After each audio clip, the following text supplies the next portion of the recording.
नमस्कार दोस्तों, मैं राकेश गोयल जीके का खजाना यूट्यूब चैनल में आपका स्वागत है। दोस्तों, इस वीडियो में मैं आपके लिए लेकर आया हूं बीए फर्स्ट ईयर। जी हां दोस्तों, इसमें आपके लिए history of Rajasthan paper code HI02 का मॉडल पेपर लेकर आया हूं, जिसमें आपको ये तालिका दिख रही है। इस तालिका के हिसाब से मैंने पेपर बनाया है, तो दोस्तों वीडियो के अंत तक ज़रूर बने रहना। इसमें मैंने खंड ए में 35 प्रश्नों का समावेश किया है। तो 35 प्रश्न, जिसमें आपके प्रश्न 8 पूछे जाते हैं, जिसमें आपको 8 हल करने होते हैं। इसमें आपको 6 प्लस प्रश्न ज़रूर दिखेंगे। और दूसरे खंड में मैंने 11 प्रश्नों का समावेश किया है।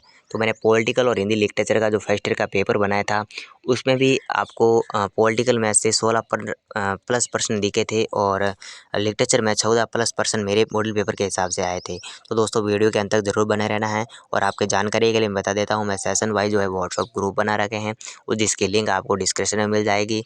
और मैं चैनल पर नया हूँ, आपके प्यार और सपोर्ट की वजह से आज मैं 450 मेरे सब्सक्राइबर हो चुके हैं। और आपसे मैं आशा करता हूँ कि आप ऐसे ही प्यार और सपोर्ट की वजह से आप मुझे सब्सक्राइब करते रहें और मेरे वीडियो को भी लाइक करें। और ऐसे VMO कोटा से संबंधित जानकारी पाने के लिए और अन्य जानकारी के लिए भी हमारे चैनल को सब्सक्राइब करें। तो दोस्तों, आपका टाइम वेस्ट ना करते हुए अपन वीडियो को आगे बढ़ाते हैं। खंड ए में अपन बात करते हैं। इसमें 35 प्रश्न लिए हैं मैंने। तो बढ़ते हैं प्रश्नों के आंसर की तरफ। तो दोस्तों, आपका यहाँ पर स्क्रीन पर दिखाई दे रहा फर्स्ट प्रश्न, राजस्थान का अबुल फजल किसे कहते हैं? तो इसका सही आंसर हो जाएगा आपका मुणुद नैणसी। अगला प्रश्न मोस्ट इंपॉर्टेंट प्रश्न है, सूर्यमल मिश्रण कौन थे? तो आपके बता देता हूँ, जो सूर्यमल मिश्रण थे वो बूंदी नरेश राम सिंह के क्या थे? दरबारी थे, और एक प्रसिद्ध इतिहासकार थे, और इन्होंने वंश भास्कर नामक एक ऐतिहासिक ग्रंथ की रचना की थी। अगला प्रश्न आपको स्क्रीन पर यहाँ पर दिखाई दे रहा है, बिजोलिया अभिलेख से हमें क्या जानकारी मिलती है?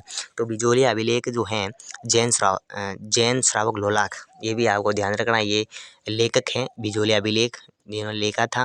बिजोलिया अभिलेख से हमें सांबर और आमेर के जो चौहान वंश के शासक हैं, उनकी उपलब्धियों के बारे में जानकारी मिलती है।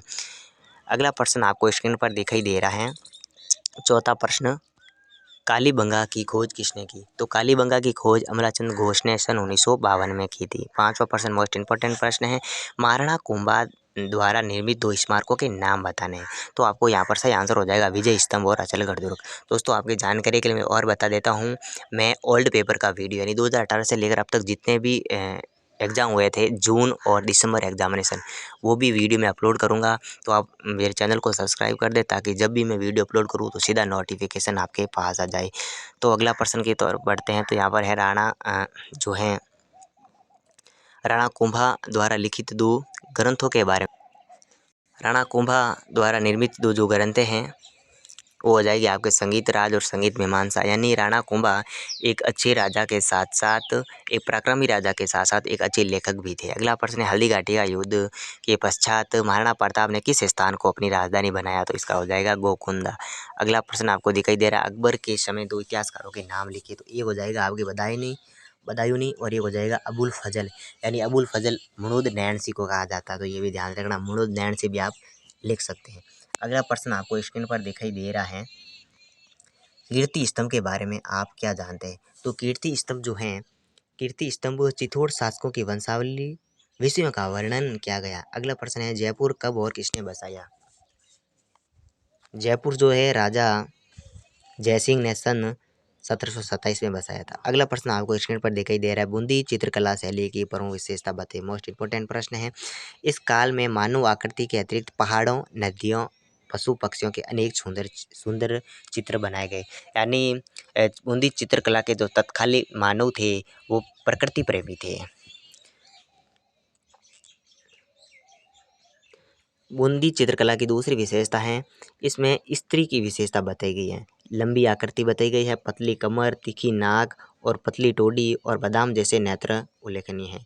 तो ये आपको याद रखना है, बड़ा प्रश्न भी पूछा जा सकता है। 12वां प्रश्न आपको स्क्रीन पर दिखाई दे रहा है, राजस्थान की प्रसिद्ध 2 किलों के नाम बताइए। तो घाघरोन का किला और मेहरानगढ़ का किला, इन दोनों के बारे में पूछा जाए तो ये भी आपका प्रश्न दिया गया है।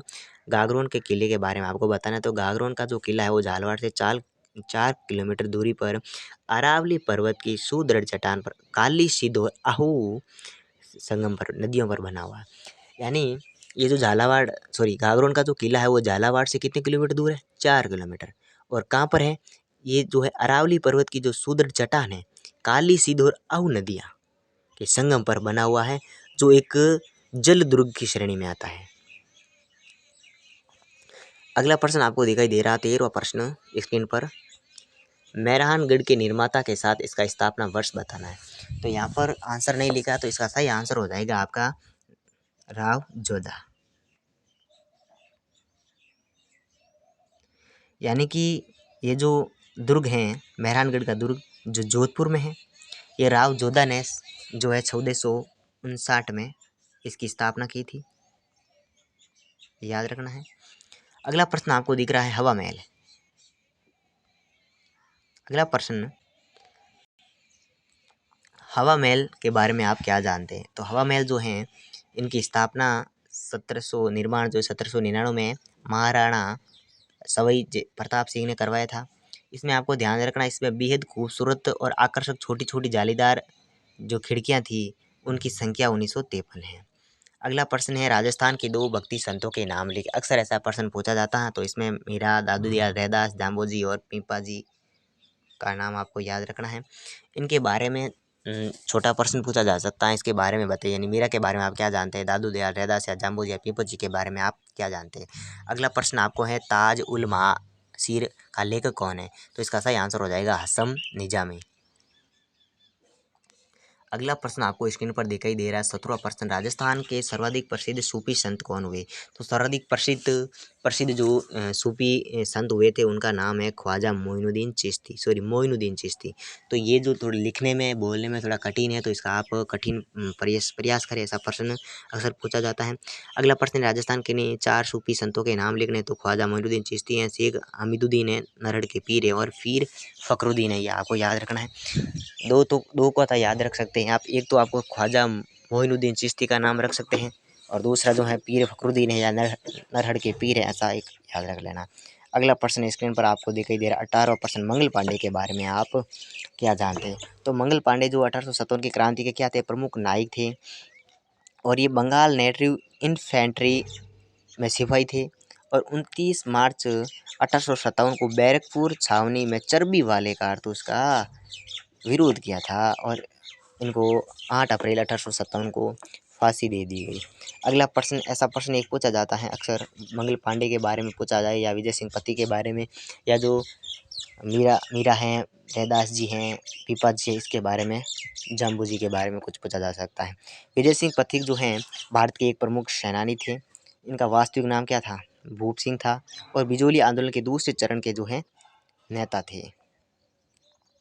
21वां प्रश्न जो है, विजय सिंह पथिक के समाचार पत्र का नाम बताना है। तो 1920 में उन्होंने एक राजस्थान केसरी समाचार पत्र का प्रकाशन किया था। अगला प्रश्न आपको स्क्रीन पर दिखाई दे, राजस्थान के प्रमुख किसान आंदोलन के बारे में बताना है।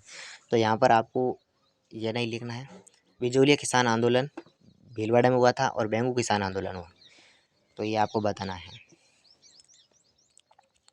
अगला प्रश्न जो है आपको स्क्रीन पर दिखाई दे रहा है 23वां प्रश्न, संप सभा क्या है? तो संप सभा जो है वो गोविंद गिरी ने चलाई थी। ये एक भीलों की सभा थी। इसमें इसके माध्यम से मेवाड़ है, डूंगरपुर है, गुजरात है, विजयनगर और मालवा के भीलों को संगठित किया गया है, और समाज में व्याप्त बुराइयों और कुरीतियों को दूर करने का प्रयास किया। ये संप सभा 1905 में हुई थी। 1905 में बंगाल का विभाजन भी हुआ था, ये भी आप याद रख सकते हैं, 1905 में बंगाल का विभाजन। अगला प्रश्न 24वां आपको स्क्रीन पर दिखाई दे रहा है, राजस्थान में एक ही आंदोलन के प्रणेता कौन थे? तो इसका सही आंसर हो जाएगा मोतीलाल तेजावत। अगला प्रश्न है, झालावाड़ प्रजामंडल की स्थापना किसने की? तो ये स्थापना मांगीलाल भव्य ने 1946 में की थी। 27वां प्रश्न स्क्रीन पर आपको दिखाई दे रहा है, राजस्थान के एकीकरण में गोकुल भाई भट्ट का योगदान, मोस्ट इंपोर्टेंट प्रश्न है। गोकुल भाई भट्ट 22 जनवरी 1939 को सिरोही प्रजामंडल की स्थापना की थी, ये ध्यान रखना है। सिरोही प्रजामंडल की स्थापना गोकुल भाई भट्ट ने 1939 में की थी। देखिए, इन्होंने राजस्थान के एकीकरण के दौरान सिरोही जिले के विभाजन और माउंट आबू को गुजरात को सौंपने का जमकर विरोध किया। मोस्ट इंपोर्टेंट प्रश्न है, राजस्थान दिवस कब मनाया जाता है? तो राजस्थान दिवस 30 मार्च को प्रतिवर्ष मनाया जाता है। अगला 28वां प्रश्न आपको स्क्रीन पर दिखाई दे रहा है, कन्या वध पर एक संक्षिप्त टिप्पणी लिखनी है। टिप्पणी का मतलब आपको छोटा प्रश्न पूछा है, तो एक शब्द, एक वाक्य, एक लाइन या 30 शब्द सीमा में उत्तर देना होता है। तो इसमें आपका प्रश्न पूछा गया है कन्यावध। जो कन्यावध एक क्या थी, कुप्रथा थी, जिसमें कन्या का जन्म लेते ही उसका क्या कर दिया जाता था, वध कर दिया जाता था। 29वां प्रश्न आपको स्क्रीन पर दिखाई दे रहा है, भारत में चिश्ती सिलसिला के संस्थापक कौन है, तो जय ख्वाजा मोइनुद्दीन चिश्ती। अगला प्रश्न है, सूफीवाद को परिभाषित कीजिए। सूफीवाद है दौलत है शोहरत और तमाम तरह की दुनिया लज्जतों से दूर रहकर अपने रब से क्या लगाना, लो लगाना, और उनकी क्या करना, इबादत करना, भक्ति करना, ये क्या है, सूफीवाद है। मोस्ट इंपॉर्टेंट प्रश्न है। अगला प्रश्न आपको दिख रहा है तराइन। तराइन का प्रथम युद्ध के बारे में बताओ। तराइन का प्रथम युद्ध जो है 1191 में हुआ था। तराइन के मैदान में लड़ाया गया था। ये पृथ्वीराज चौहान और मोहम्मद घोरी के मध्य हुआ था। दूसरा प्रश्न भी तराइन का द्वितीय युद्ध है। तो तराइन के द्वितीय युद्ध में इसमें जो है मोहम्मद घोरी की हार हुई थी, और इसमें जो है तराइन का जो द्वितीय युद्ध हुआ था वो था 1192 में हुआ था। अगला प्रश्न है, राजस्थान के 4 इतिहासकारों के नाम बताने। तो राजस्थान के 4 इतिहासकारों में गौरी शंकर हीराचंद ओझा, श्यामल दास, रघुवीर सिंह, गोपीदास शर्मा, याद रखना है। अगला लास्ट प्रश्न आपको स्क्रीन पर दिखाई दे रहा है, राज प्रशस्त के लेखक कौन था। तो देखिए, राज प्रशस्त के लेखक जो हैं राजा राज सिंह द्वारा निर्मित है। तो दोस्तों, आपने खंड में 35 प्रश्न देखे हैं। तो 35 प्रश्न मोस्ट इंपॉर्टेंट प्रश्न हैं। इन प्रश्नों को आप एक बार पढ़ लें और एक बार वीडियो और देख लेना, ताकि इसमें क्या याद करने में आपको आसानी रहेगी। और अगला जो खंड आपको स्क्रीन पर दिखाई दे रहा है वो हो जाएगा आपका खंड ब। खंड ब में मैंने जो प्रश्न लिए 11 प्रश्न लिए, आप देख सकते हैं। इसमें आपको 11 प्रश्न, यानी कि आपके प्रश्न कितने आते हैं, खंड ब में आपको 8 प्रश्न पूछे जाते हैं, जो कि आपको 4 ही हल करने होते हैं। तो आप ज़्यादा मेहनत नहीं करना चाहते हैं तो आपको मैं यहाँ पर 7-8 प्रश्न बताता हूँ, वो तो आप ज़रूर पढ़ना है। तो देखिए दोस्तों, इसमें आपका पहला प्रश्न है मतलब राजस्थान इतिहास की जानकारी के रूप में राष्ट्र साहित्य के बारे में बताना है। यहाँ पर राजस्थान होगा, तो राजस्थान में राष्ट्र साहित्य के बारे में बताना है। यानी ये प्रश्न तो जरूर बनता है, मतलब राजस्थान के इतिहास की जानकारी के जो साहित्यिक स्रोत है, पुरातात्विक स्रोत हैं, या मतलब एक प्रश्न तो ऐसा पूछा जाता है, या छोटा पूछो या बड़ा पूछो, तो ये आपको एक ज़रूर पढ़ना है। अगला जो प्रश्न है राजस्थान की पूरा पाषाण संस्कृति के बारे में टिप्पणी, ये भी मोस्ट प्रश्न है। कालीबंगा का आप पढ़े तो अच्छी बात है, नहीं तो ऐसा प्रश्न शायद नहीं पूछा जाएगा, फिर भी पूछ लिया जाता है। अगला प्रश्न मोस्ट इंपॉर्टेंट प्रश्न है, ये प्रश्न आपको जरूर पढ़ना है। राजपूतों की उत्पत्ति के विभिन्न सिद्धांतों का वर्णन कीजिए। एक तो आपका ये पहला प्रश्न साहित्यिक स्रोत हो, एक निम्नदाता प्रश्न दिया हुआ है, मैं आगे आप देखेंगे साहित्यिक स्रोत है, पुरातात्विक स्रोत है, धर्मेंद्र साहित्य है, ऐसा संबंध एक आप प्रश्न जरूर पूछा जाएगा। दूसरा प्रश्न आपको ये ध्यान रखना है राजपूतों की उत्पत्ति के बारे में, और एक आर्य संस्कृति। एक प्रश्न, 2 प्रश्न और ये 3 प्रश्न नोट कर लेना है और रट लेना है, ठीक है ना। अगला प्रश्न जो है प्रश्न चौथा प्रश्न, यानी छठा है, लेकिन ये आपको लिख लेना है और याद कर लेना है। तो ये चौथा प्रश्न जो पृथ्वीराज तृतीय के पराजय के क्या कारण थे, इनके जीवन पर शिक्षित टिप्पणी। इन 6-7 प्रश्नों के आंसर्स मैं व्हाट्सएप ग्रुप में डाल दूंगा, और ओल्ड पेपर का भी वीडियो में अपलोड करूंगा, तो मेरे चैनल को सब्सक्राइब कर दें। और इन सभी के आंसर्स की मतलब देने की कोशिश करूँगा व्हाट्सएप पर 5-7 प्रश्नों की, तो ये भी आप ध्यान रखना है। तो आपको ये 4 प्रश्न चौथा यानी छठा का मतलब 4 प्रश्न इंपॉर्टेंट है। अगला जो प्रश्न आपको दिखाई दे रहा है 7वां प्रश्न, राजस्थान चित्रकला के बारे में बताना है, या ऐसा भी प्रश्न पूछा जा सकता है शैल चित्र। यहाँ पर शैल चित्र होगा तो शैल चित्र के बारे में पूछा जा सकता है। राजस्थान के प्रमुख लोक देवता, कहीं 2 आंदोलनों का वर्णन, और भील आंदोलन और एकीकरण के विभिन्न चरण। तो आपको इसमें से मैं बता देता हूँ जो प्रश्न आपको याद करने हैं। तो देखिए दोस्तों, सबसे पहला प्रश्न तो हो गया आपका पहले पार्ट से हो गया साहित्यिक स्रोत हैं, ये जो भी पुरातात्विक स्रोतों के बारे में एक प्रश्न वो। दूसरा प्रश्न आपको याद रखना है आर्य संस्कृति के बारे में। तीसरा प्रश्न आपको राजपूत की उत्पत्ति के बारे में। आप पेपर के बाद में आप कहेंगे वास्तव में सर आपने प्रश्न बताए हैं। चौथा प्रश्न आपको याद रखना है पृथ्वीराज तृतीय के बारे में। पांचवा प्रश्न आपको राजस्थान के लोक देवताओं के बारे में। छठा प्रश्न है राजस्थान के किन्हीं 2 आंदोलन, चाहे बिजोलिया, सिखावटी, बेंगू, इसमें से एक प्रश्न बन सकता है। अगला प्रश्न आपका बनेगा राजस्थान के एकीकरण के बारे में बताना है। तो ये आपको 6-7 प्रश्न कम से कम आपको पढ़ने हैं। तो कम से कम आपको 8 प्रश्न पढ़ेंगे तभी तो आपके 4 प्रश्न आएंगे। ऐसा तो है नहीं कि भाई 4 प्रश्न मैं बता दूंगा वो आएंगे। तो ये अनुमान है, अनुमानों के माध्यम से मैंने बताया, तो ये प्रश्न आप जरूर पढ़ें। आगे बढ़ते हैं खंड श में से। समय से जो आपको मैंने पहले बताया था, राजस्थान के इतिहास के स्रोतों का वर्णन, एक प्रश्न छोटा बड़ा कैसा भी पूछो एक पूछा जाता है हर बार। इस बार शायद ना दे, लेकिन हर बार ऐसा पूछा जाता है। अगला प्रश्न है पृथ्वीराज तृतीय की उपलब्धियां। महाराणा कुंभा और सांगा, इन दो को बारे में आपको तीनों के बारे में ध्यान रखना है। तो इसमें आपका एक प्रश्न ही बनता है, तीनों का अनेक प्रश्न बनते हैं, लेकिन आंसर एक तरीके से देना है। जैसे पृथ्वीराज तृतीय की उपलब्धियां पूछे, जीवन परिचय पूछे या उनकी विजयों के बारे में पूछे, तो आपको वही आंसर देना है और ऐसे ही आपको याद रखना है। आपको प्रश्न अगला जो है महाराणा कुंभा के विजयों के बारे में, तो आपको प्रश्न ऐसा भी पूछा जा सकता है, महाराणा कुंभा के बारे में आप क्या जानते हैं, वर्णन कीजिए। महाराणा कुंभा की सांस्कृतिक उपलब्धियां हैं, महाराणा कुंभा की प्रारंभिक कठिनाइयां, कैसा भी प्रश्न पूछे आपको एक प्रश्न ही तैयार करना है।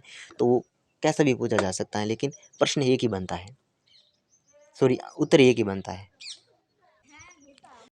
और अगला प्रश्न है राणा सांगा। तो राणा सांगा की प्रारंभिक विजय हैं, राणा सांगा के सांस्कृतिक उपलब्धियां हैं, तो ये आपको ध्यान रखना है। अगला प्रश्न है महाराणा प्रताप द्वारा किए गए मुगल प्रतिरोध का वर्णन कीजिए। तो ये प्रश्न राजस्थान के भक्ति संतों का परिचय किसी एक का भी पूछा जा सकता है। पीपा जी के बारे में है, जाम्बो जी के बारे में है, तो ऐसा भी पूछा जा सकता है। एक ध्यान रखना, लोक देवता रामदेव जी हैं, बाबू जी, अड़बू जी, तेजा जी, जितने भी हैं उनका ध्यान रखना। निबंधात्मक या लघुतरात्मक प्रश्न जरूर पूछा जाएगा। पिछली बार ऐसा प्रश्न नहीं पूछा गया, तो इस बार पूछा जाएगा। और अगला प्रश्न है महिलाओं के सशक्त बनाने के लिए राजस्थान के क्या प्रयास किया गए। तो दोस्तों अब जो छोटे वाले प्रश्नों का तो आपका जो है डाउट क्लियर हो गया है। बाकी के ये जो प्रश्न है ना, इनमें से मैं आपको बता देता हूँ। आपको अच्छे मार्क्स बनाने हैं, अच्छे प्रतिशत लाने हैं, तब तो ये आपको सब पढ़ने हैं और आपको पास होना है। तो आपको मैं जो प्रश्न बताए थे, कालीबंगा, सॉरी आहड़ वाला, आहड़ राजपूत की उत्पत्ति के बारे में जो सिद्धांत है, 6-7 सिद्धांत है, पृथ्वीराज तृतीय हैं, लोक देवता हैं, और 2 आंदोलन हैं, और राजस्थान का एकीकरण है, और एक ये राष्ट्र साहित्य है, यानी ये जो साहित्य एक पुरातात्विक स्रोतों के बारे में, ये तो आपको पढ़ना ही है। दूसरी बात, आपको जो ये प्रश्न है 4 प्रश्न, इसमें से आपको निबंधात्मक में से एक प्रश्न जरूर दिखेगा। वैसे आपके अच्छे किस्मत है तो 2 भी आ जाएगा। यानी प्रश्न कैसा पूछेगा, मतलब राजस्थान के इतिहास के साहित्यिक स्रोत, पुरातात्विक स्रोत, ऐसा भी पूछा जा सकता है। पृथ्वीराज तृतीय की उपलब्धियां, विजय या सांस्कृतिक उपलब्धियां, ऐसा भी पूछा जा सकता है। प्रश्न अनेक प्रकार से पूछा जाता है, लेकिन आंसर आपको पृथ्वीराज चौहान के बारे में लिखना है। महाराणा कुंभा का विस्तृत टिप्पणी, वो सेम बात है, और इसमें भी ये सेम बात है। और एक आप भक्ति संतों के बारे में, तो ये आपको ध्यान रखना है। तो दोस्तों वीडियो अच्छा लगा हो तो लाइक कर देना, और ऐसे वीडियो पाने के लिए हमारे चैनल को सब्सक्राइब कर देना। आपके वर्तमान में जो कोटा के एग्ज़ाम चल रहे हैं, तो ये कोटा से संबंधित वीडियो अपलोड कर रहा हूँ। बाद में अपन जो है जीके संबंधित राजस्थान जीके के बारे में बात करेंगे। तो दोस्तों मैं आपको एक और बात बता देता हूँ, इसकी पीडीएफ आपको व्हाट्सएप ग्रुप में मिल जाएगी, और व्हाट्सएप ग्रुप की लिंक आपको डिस्क्रिप्शन में दे रखी है, तो वहाँ से आप देख सकते हैं। और इनके आंसर्स भी आप देने की कोशिश करूँगा। इनके जो सरल आंसर्स हैं, इसमें ज़्यादा नहीं तो 5-7 प्रश्नों के आंसर मैं अपने शब्दों के माध्यम से देने की कोशिश करूँगा। तो वीडियो के अंत तक बने रहने के लिए धन्यवाद। जय हिंद, जय भारत। तब तक मिलते हैं नेक्स्ट वीडियो में।